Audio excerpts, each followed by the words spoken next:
It was a novella written by Truman Capote, and we optioned the rights, took them into Paramount. So we started what is usually called in the entertainment industry development hell and started developing the screenplay. I loved the screenplay, but I've loved a lot of screenplays that haven't made it.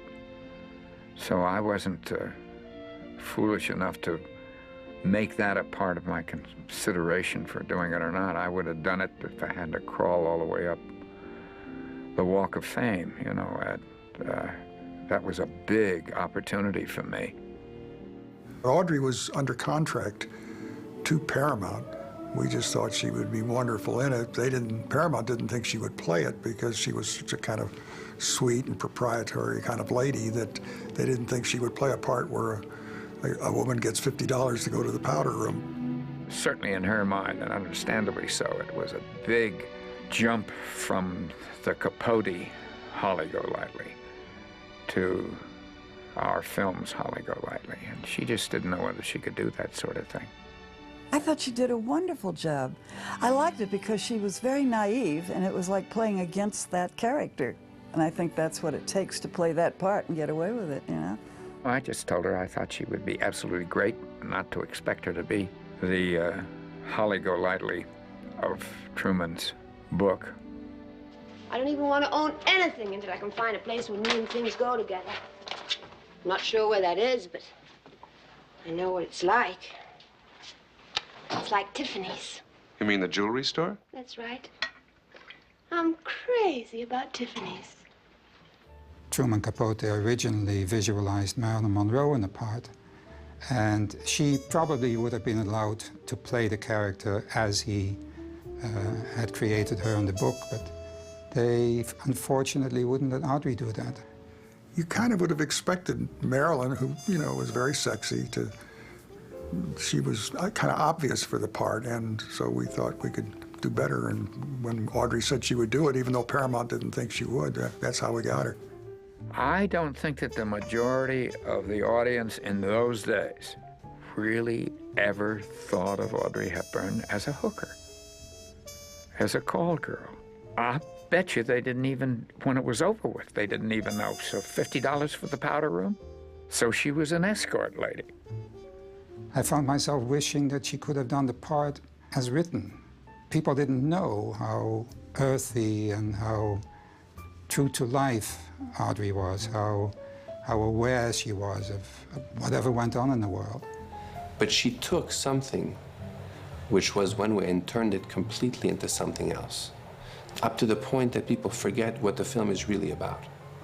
She was scared and happy and funny and delightful and spunky and emotional and solid. Audrey Hepburn, was a gift from God. I mean, she just was the loveliest, most gracious, darling, darling lady. And I think it's a film that she's become so identified with, it's become a classic. When you talk of Audrey Hepburn, the first thing you think of is Breakfast at Tiffany's. The first day of the film, we were shooting the first scene in the movie, which is when the taxi cab pulls up to the curb in front of Tiffany's at 57th and 5th Avenue. Came the time to shoot, and it was as though God said, well, I'm going to give you a break now, but for the rest of your career, you're just going to have to live off of this one. And nobody appeared. No cars, no people. It was suddenly deserted. With the sweep of his hand, you know, C.B. DeMille wiped out the whole traffic situation, and we had our shot. Do you mind if I just get in with you for a minute? It's all right. Really it is. We're friends, that's all. We are friends, aren't we? George had a great physical presence. I think it worked well for the two. Because he still had a lot of that innocence that I think made it attractive to her. We liked each other as human beings. He admired me greatly, I found out, as a director, and what I did in that film. And I didn't want him in the movie. If you would ask me, and I hope you don't, that, you know, would I cast him now? I doubt I would. He just didn't have whatever it was that I wanted. He wasn't my cup of tea, and yet I loved him. We had great times. Well, I want to tell you, I'd worked with him at the Actors Studio, and we'd gotten along superbly. I really loved him. I mean, he was divine to me and flirted with me, and it was so good, you know. And I was so thrilled to be doing this film with him. Well, he had been spoiled, and he wanted things as he wanted them. And I had dominated him a lot more in the script. And he didn't want to be seen in that condition. I'll tell you what, Paul. I am a very stylish girl. What are you doing? Writing a check. Don't look so bewildered. Surely you've noticed me writing checks before.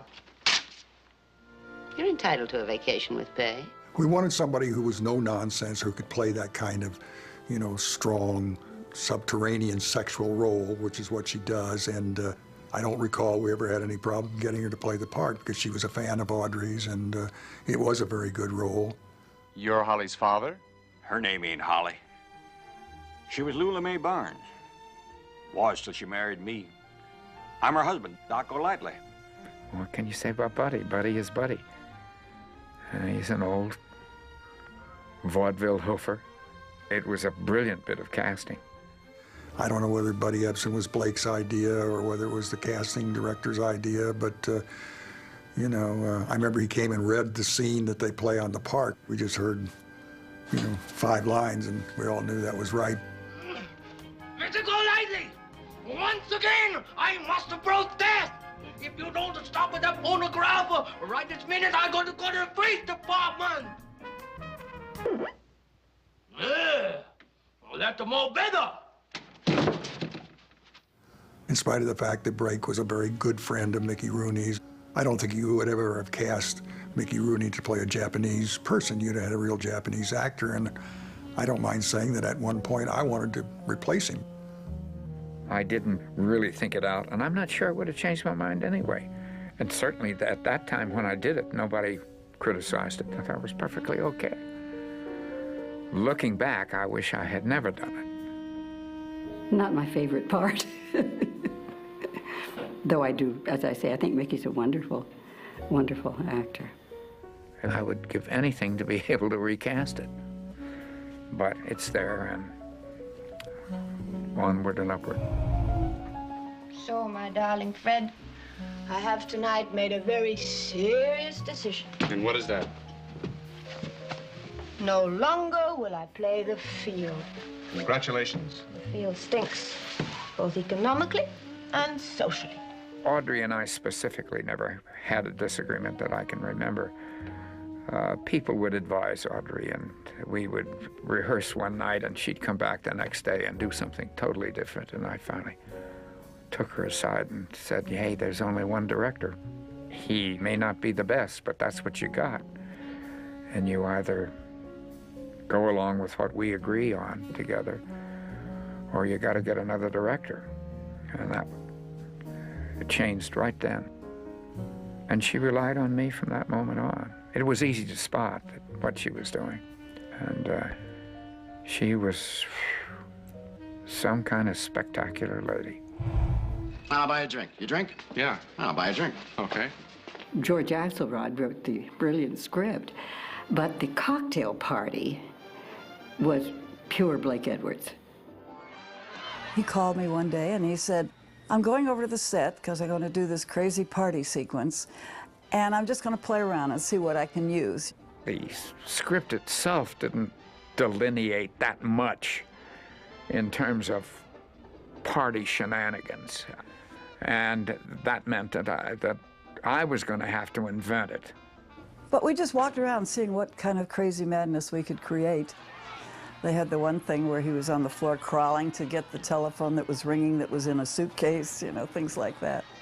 Actually, in the party sequence, a lot of it was choreographed, I think, as they went along. And I ordered up champagne, and we had a party. And I told him that. I got him around, and I said, you know, now you're going to help me out. See if you can come up with stuff. And knowing actors, and everybody was going to come up with something at that point, and did. And out of that, I selected a lot of stuff. It led me into a lot of stuff that I thought was fun and creative. I remember that he would walk by me and he'd say, what am I going to do with you? And about the second or third day, he comes by and he said, I know. He said, you're always laughing, so I'm going to put you in front of a mirror and you can laugh your head off. Then he dreamed up a crazy thing with another actor, and he said, why don't you two, I'm going to do a big close-up, and you two be arguing. And he didn't tell us what about. And in the middle of our argument, he pulls up the patch and didn't need it, so it was just kind of a crazy moment.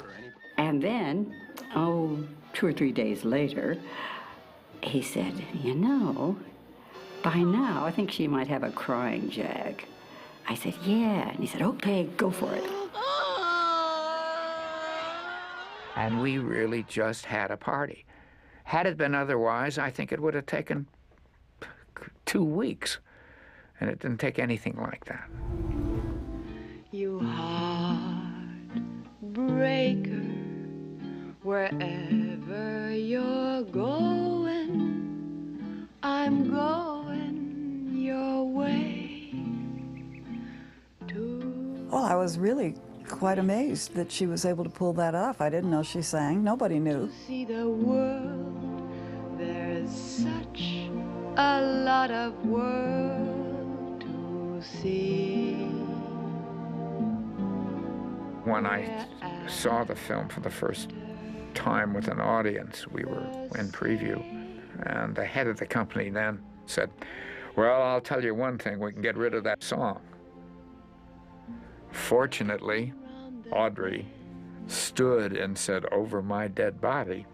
Huckleberry friend, moon river, and me. One of my favorite scenes is the last scene, you know, with the cat. Phew, boy, did that cat smell. You get that cat wet, and that's not easy when you've got the lights pouring down on you and you can hardly breathe anyway, and then you bring the cat in and she's got it in the rain and right up her nose. It was awful.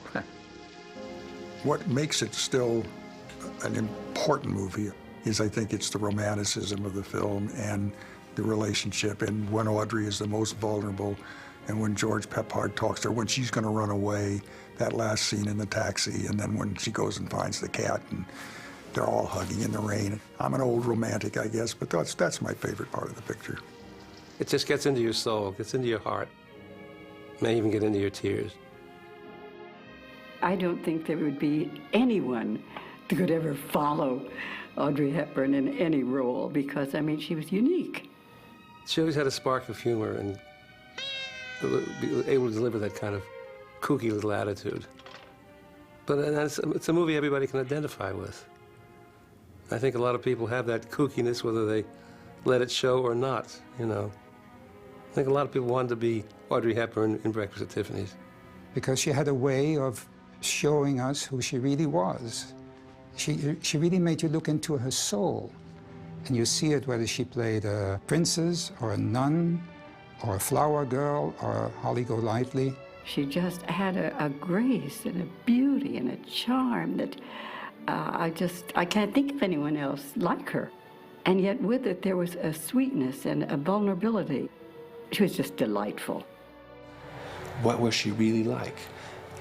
And the lovely answer is that she really was like what you saw on the screen.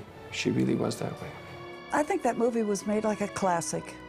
I really think that everything Blake does becomes a classic. I got real lucky. I like to think that I added a lot to those things, like the party. That certainly wasn't written the way I shot it. And so we complimented each other, everyone, kind of. I think at the end of the day, the picture is famous not so much because of what Audrey was as a human being, but because she represented something that I think women care about. It's kind of movies like they don't make anymore. I think that's part of its magic for today as well. And we should make more films like that.